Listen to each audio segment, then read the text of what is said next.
Children, today we are going to start new chapter, chapter 8, the Missile Man of India.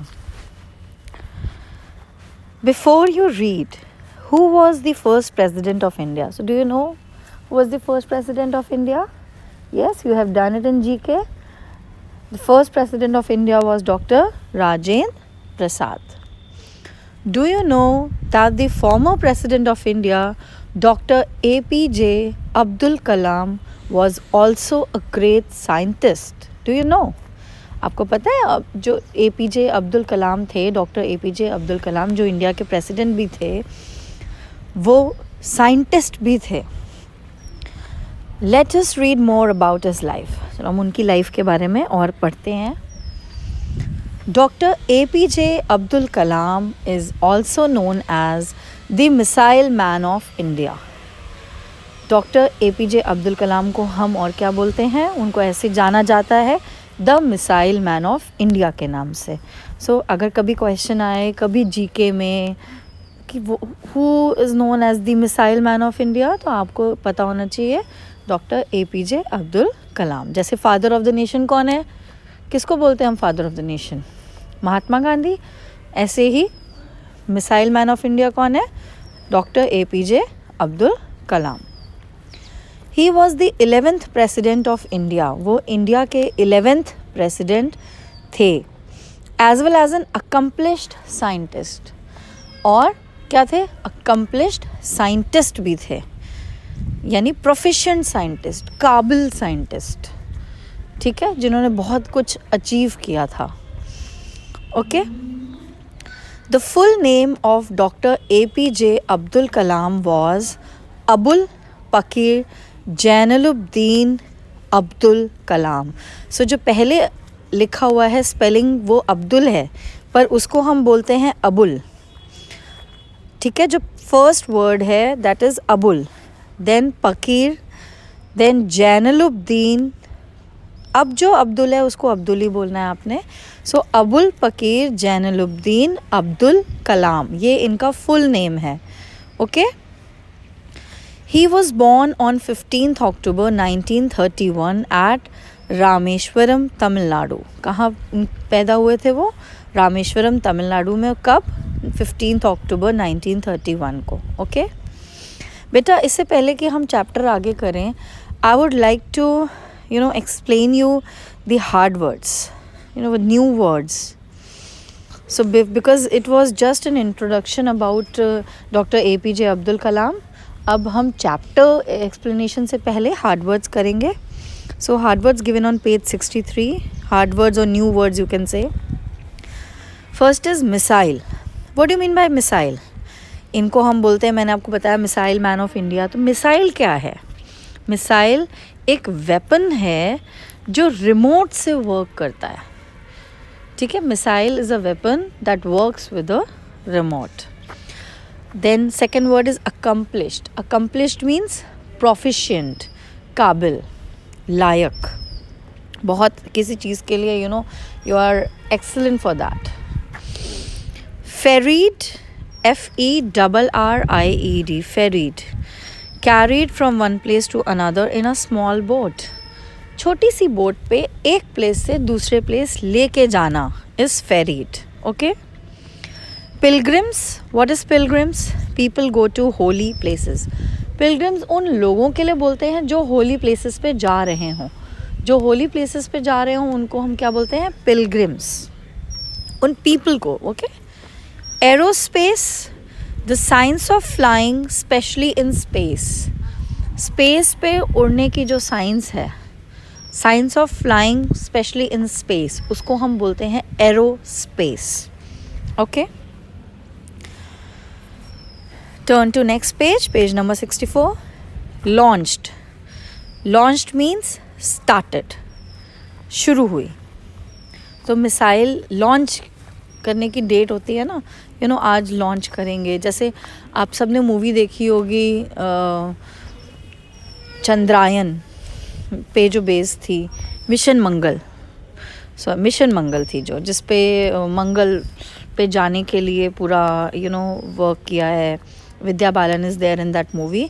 सो उस पर launch date decide करते हैं, पूरा कुछ प्लान करके, जैसे मुहूर्त निकालना और पूरा प्लैनेट स्टार सब देख के कि कब किसकी पोजीशन क्या होगी कि वो हिट ना करे किसी कॉमेट से या किसी चीज़ से.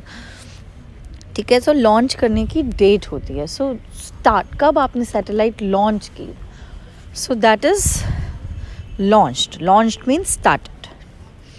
Next word is appointed. किसी को अपॉइंट करना यानी किसी को कोई रोल या रिस्पॉन्सिबिलिटी देना. Adviser. Adviser a person who gives advice in a particular field. Adviser person जो एडवाइस देता है एक पर्टिकुलर फील्ड के लिए, फील्ड के बारे में, किसी चीज़ के बारे में एडवाइस देने वाला पर्सन जो होता है, राय देने वाला पर्सन होता है, उसको बोलते हैं एडवाइज़र. सर्व्ड मतलब worked. He served as an Indian army officer. Served मतलब पास्ट टेंस में हो गया, अभी नहीं करते होंगे. So served, worked. Coordinator. A person who works with different teams. Coordinator वो है जो कोऑर्डिनेट करता है अलग अलग टीम्स के साथ काम करने वाला, राइट उनको कोऑर्डिनेट करने वाला. Recipient. A person who get something, जिसको कुछ मिलता है उसको बोलते हैं recipient. Integration. Integration means unity, integrate करना, साथ में लाना. So integration is unity. Okay, then turn to next page. Doctorate. बेटा डॉक्टरेट एक एजुकेशनल डिग्री है, इसको हम पीएचडी भी बोलते हैं. डॉक्टरेट एक एजुकेशनल डिग्री है, आई रिपीट, इसको हम और क्या बोलते हैं, पीएचडी. ठीक है. ऑथर्ड. ऑथर्ड मतलब जो लिखा होता है जिसने.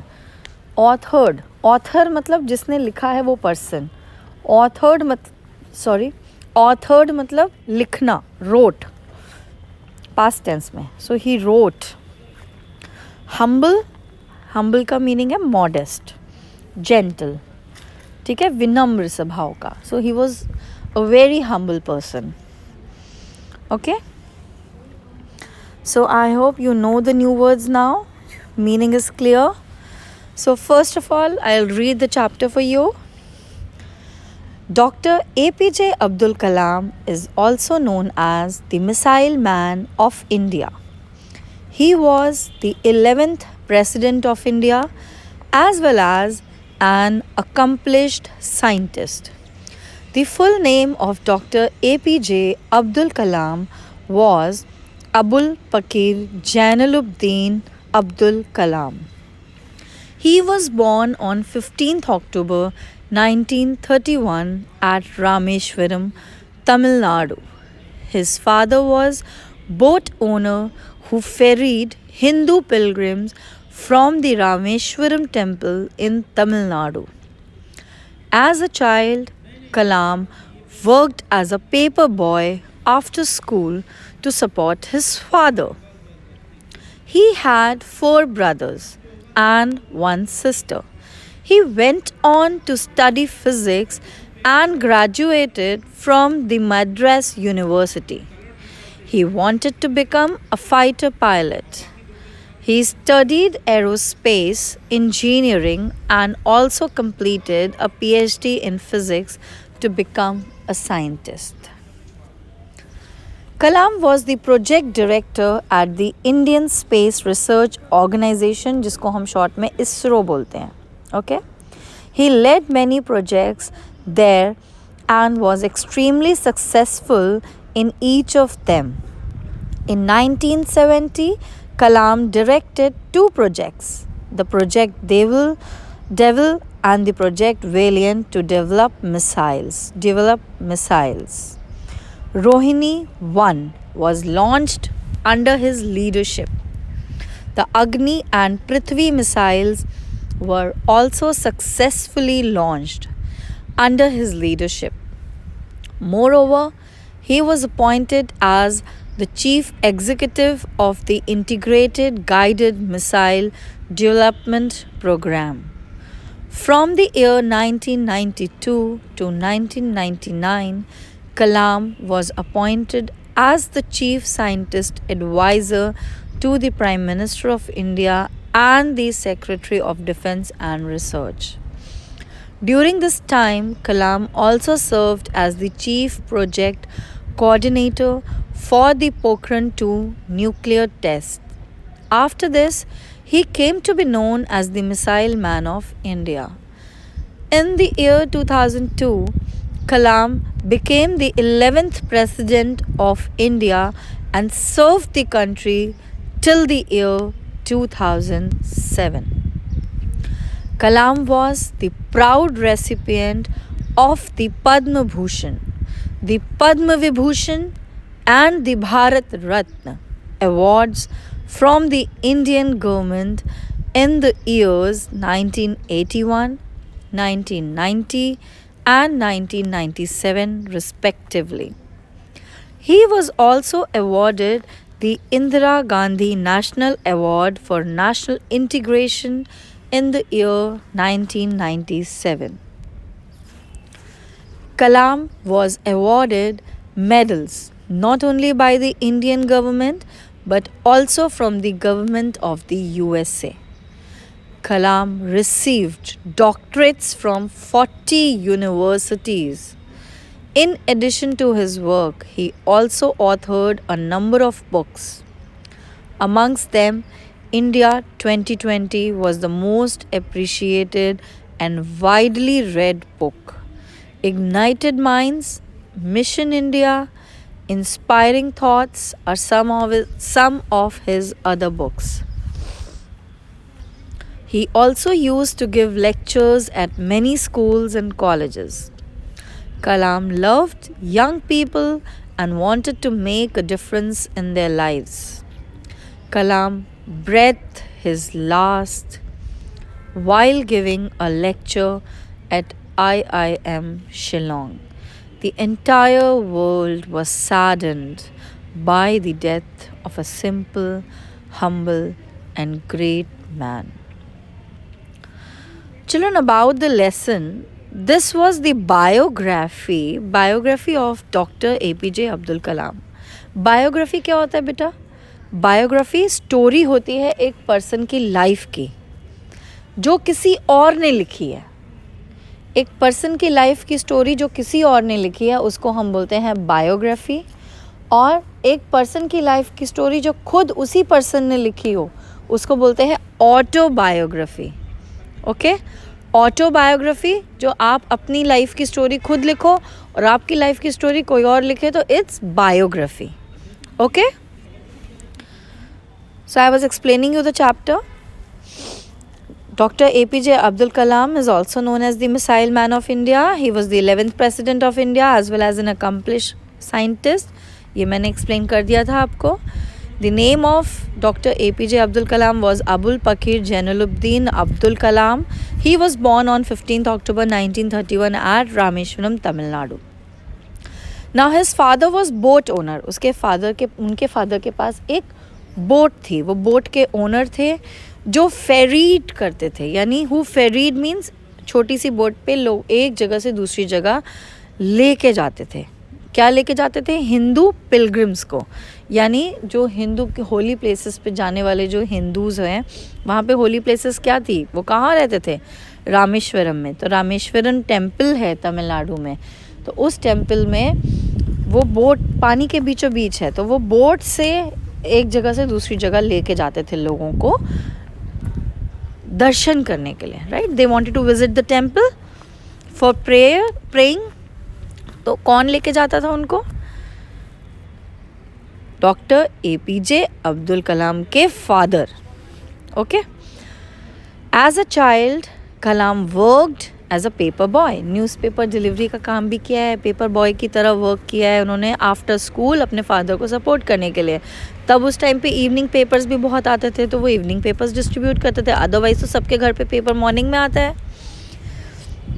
उनके 4 भाई थे और एक सिस्टर भी थी और उन्होंने फ़िज़िक्स की स्टडी की. He went on to study physics and graduated.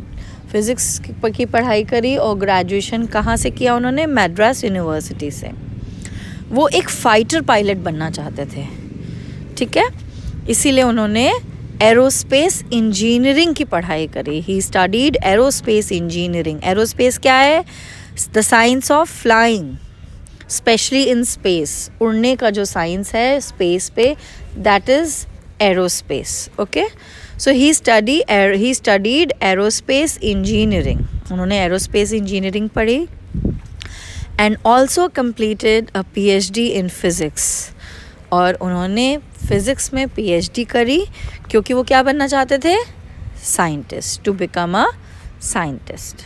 Okay, then Kalam was the project director. वो इसरो में, इसरो का फुल फॉर्म क्या है? Indian space research organisation. ISRO में कलाम क्या थे? Project director. He led many projects there. वहाँ पे उन्होंने बहुत सारे प्रोजेक्ट्स लीड किए थे और वो बहुत ही सक्सेसफुल रहे उन सारे प्रोजेक्ट्स में. Okay, and was extremely successful in each of them.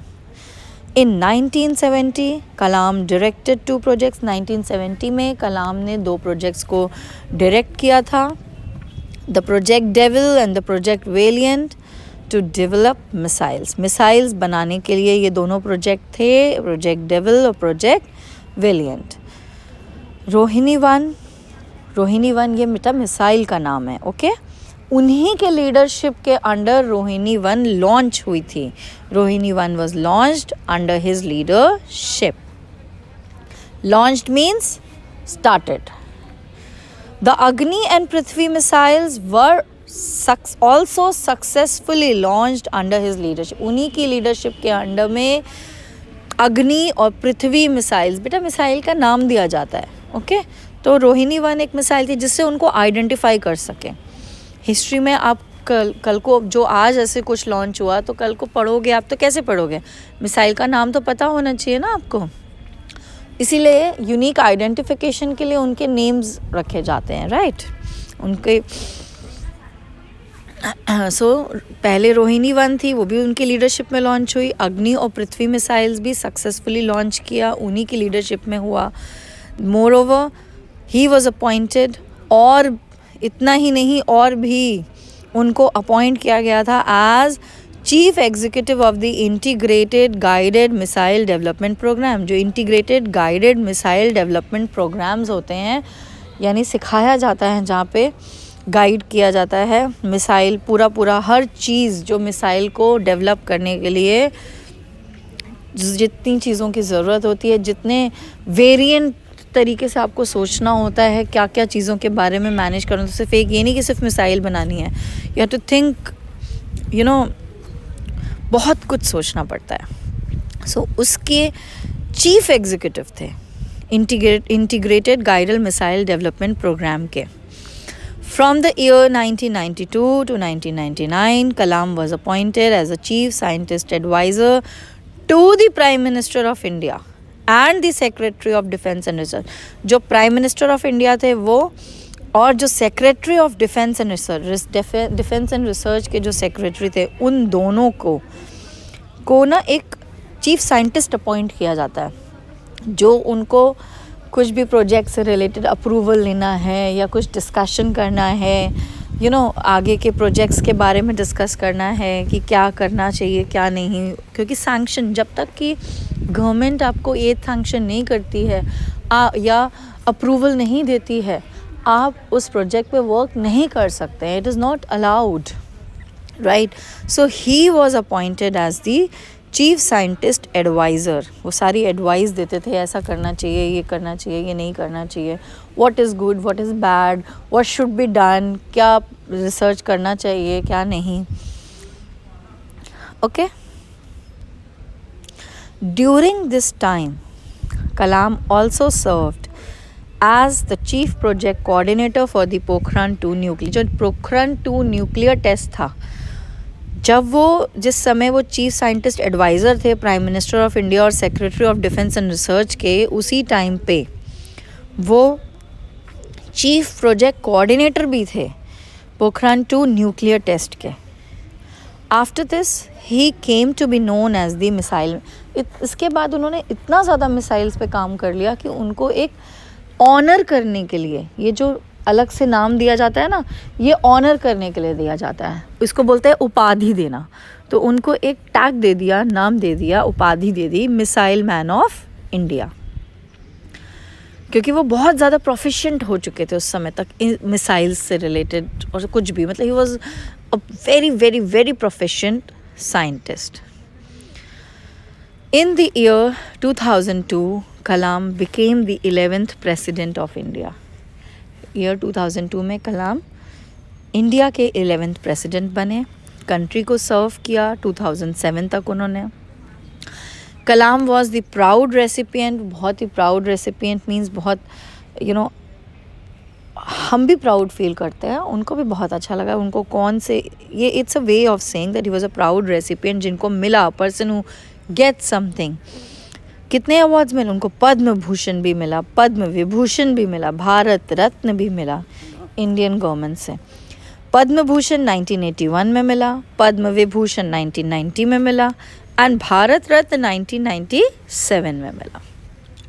उनको Indira Gandhi national award for national integration भी मिला है 1997 में। नेशनल इंटीग्रेशन के लिए इंदिरा गांधी नेशनल अवार्ड भी मिला है उनको 1997 में। Then Kalam was awarded medals not only by Indian government, सिर्फ इंडियन गवर्नमेंट ने ही उनको मेडल्स नहीं दिए, यूएसए की गवर्नमेंट ने भी उनको मेडल्स दिए। एंड जब वो डॉक्टरेट कर रहे थे, रिसर्च कर रहे थे इतनी यूनिवर्सिटीज़ के अंदर में, कि उनको डॉक्टरेट की जो डिग्री है, जो उनकी पीएचडी की डिग्री है, 40 यूनिवर्सिटीज़ ने दी। एक यूनिवर्सिटी ने नहीं, 40 यूनिवर्सिटीज़ ने उनको पीएचडी की, उनकी डॉक्टरेट की डिग्री दी। In addition to his work he also authored a number of books. अपने काम के अलावा उन्होंने बहुत सारी बुक्स लिखी। Amongst them India 2020 was the most, सबसे ज़्यादा अप्रिशिएटेड बुक और वाइडली रेड मीन्स बहुत लोगों ने उसको पढ़ा है। कौन सी है उनकी? India 2020। Ignited minds, mission India, inspiring thoughts, ये उनकी और भी बुक्स हैं। He also use to give lectures, बहुत सारे स्कूल्स और कॉलेजेस में वो लेक्चर्स देते थे। क्यों? क्योंकि उनको यंग बच्चे बहुत पसंद थे। Kalam loved young people and वो उनमें एक डिफरेंस लाना चाहते थे, wanted to make a difference in their lives, कि वो मूव हो, पॉजिटिवली मूव हो और वो भी कुछ करे सोसाइटी के लिए। He wanted to shape the future of little children positively. He wanted कि वो मूव हो मीन्स अंदर से, दे कि आप कुछ देखो बेटा, आपको कोई फोर्सफुली पढ़ाए तो वो अलग चीज़ होती है, आप खुद अंदर से इच्छा हो, आपकी मन से इंटरेस्ट आए किसी चीज़ का, तब आप पढ़ो तो वो अलग चीज़ होती है।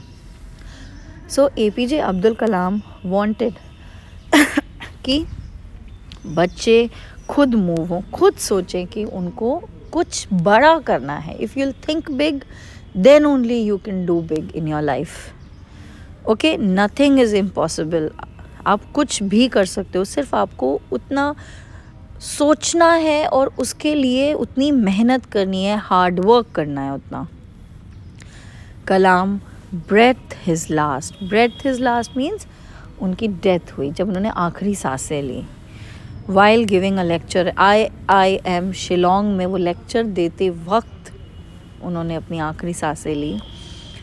और एंटायर वर्ल्ड, पूरी दुनिया बहुत उदास थी उनकी डेथ से। वो बहुत ही सिंपल और हम्बल और ग्रेट मैन की डेथ से। हमने बहुत बड़ा, it was really a big loss. He is still remembered, बहुत ऐसा पर्सन को भी सालों में, ही was a very very very different personality. He was the missile man of India. He was very talented, very educated, very knowledgeable.